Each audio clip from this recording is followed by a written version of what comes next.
काय साहेब, माझ्या गाडीचा हप्ता तुम्हाला मिळाला नाही म्हणून मला पकडता का? अहो, या मार्गावर 100 गाड्या चालतात, त्या तुम्हाला हप्ता देतात. माझी चूक झाली, मी देखील तुम्हाला लवकरच हप्ता देतो, पण माझी गाडी सोडा. ही वाक्य आहेत एका वाळू माफियाची. हप्ता देतो पण गाडी सोडा असं कॅमेरा समोर ओरडून सांगणाऱ्या या वाळू वाहतूकदाराचा हा व्हिडिओ प्रचंड व्हायरल होतोय. पण या प्रकारामुळे वाळू माफिया पोलिसांसह प्रशासनाचा कसा पान उतारा करतात हे मात्र चव्हाट्यावर आलंय. कुठं घडला हा प्रकार आणि या वाळू माफियांचा मुजोरीपणा वाढला तरी का, पाहुयात यावरचा हा स्पेशल रिपोर्ट. साहेब, हप्ता देतो पण गाडी सोडा, वाळू माफियाकडून प्रशासनाचा पान उतारा, पोलिसांची मात्र मवाळ भूमिका. कुठेतरी पाणी मुरतंय बरं का. नमस्कार, मी संदीप आणि तुम्ही पाहताय LS मराठी. सुरुवातीला हा व्हायरल व्हिडिओ पाहू, मग या विषयावर सविस्तर बोलू.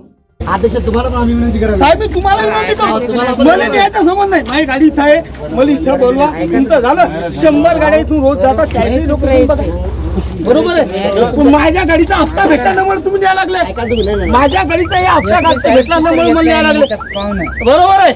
हे गोरेगावचे सगळे पाहुणे आहेत आमचे. अबे, गोरेगावच्या 100 गाड्या चालल्या, एक क्रिशेटच्या चालल्या, माझ्याच गाडीचा हप्ता नाही भेटला, काय गरीब बालताना द्यायला लागले आणि मला न्यायची हे वा. पाहिलं, हिंगोली तालुक्यातील सेनगाव गोरेगाव मार्गावर 14 मेच्या मध्यरात्री हा असा प्रकार घडला. या वाळू माफियाचं नाव आहे संजय गोटे. या वाळू माफियाचा हा माच पाहून तालुक्यात महसूल आणि पोलीस प्रशासनाच्या नाकाखाली त्यांची कशी मुजोरी वाढली आहे याचं हे ढळढळीत उदाहरण आहे. मिळालेल्या माहितीनुसार या वाळू माफियानं हिंगोलीचे उपजिल्हाधिकारी समाधान घुटुकडे आणि पोलीस कर्मचाऱ्यांसोबत भर रस्त्यात अर्धा तास हुज्जत घातली. माझा हप्ता आला नाही म्हणून पकडता का, असा थेट सवालच त्यानं अधिकाऱ्यांना केला.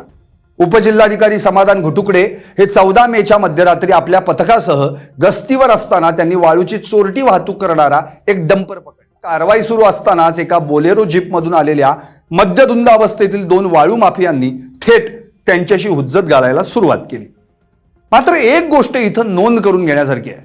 हा प्रकार सुरू असताना नागरिकांनी मोबाईलमध्ये कैद केलेल्या व्हिडिओमध्ये हा वाळू माफिया पोलिसांसमोर हात जोडून थेट हप्तेखोरीची कबुली देतोय. त्याचं काय? मी तुम्हाला लवकरच हप्ता देतो पण माझी गाडी सोडा असं तो कॅमेरा समोर ओरडून ओरडून सांगतोय. याचाच अर्थ परिसरात मोठी हप्तेखोरी सुरू असल्याचं चव्हाट्यावर आलंय. या अशा मुजोर वाळू माफियांवर कडक कारवाई करण्याऐवजी घटनास्थळावरचे पोलीस अधिकारी मात्र त्याला दादा, भाऊ, अध्यक्ष अशा हाका मारत, अंजारत गोंजारत राडा करू नका म्हणून विनवण्या करताना दिसत आहेत. उपजिल्हाधिकारी समाधान घुटुकडे यांनी दिलेल्या तक्रारीवरून संजय गोटे आणि समाधान राऊत या दोन्ही वाळू माफियांविरुद्ध गुन्हा दाखल करण्यात आलाय. पोलिसांनी वाळून भरलेल्या डंपरसह लाखो रुपयांचा मुद्देमालही जप्त केलाय.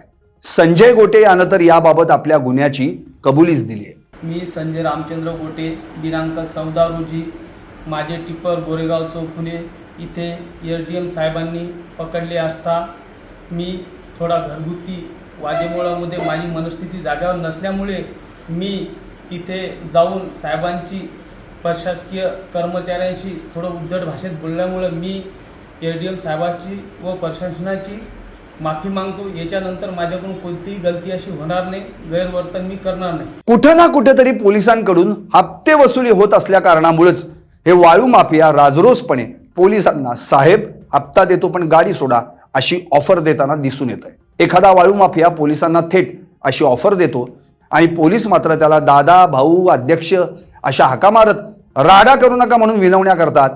म्हणजे या ठिकाणी खरंच हप्तेखोरी होते आणि म्हणूनच हे वाळू माफिया पोलिसांवर असा आवाज चढवतात असं म्हणायला वाव आहे. एकूणच काय तर पोलिसांनी त्यांच्याविषयी घेतलेली मवाळ भूमिका पाहता कुठंतरी पाणी मुरतंय असंच म्हणावं लागेल. कारण ज्या अर्थी धूर निघतोय म्हणजे कुठंतरी नक्कीच आग लागलेली असणार. तुम्हाला काय वाटतं? व्हा व्यक्त आणि पाहत रहा LS मराठी फक्त.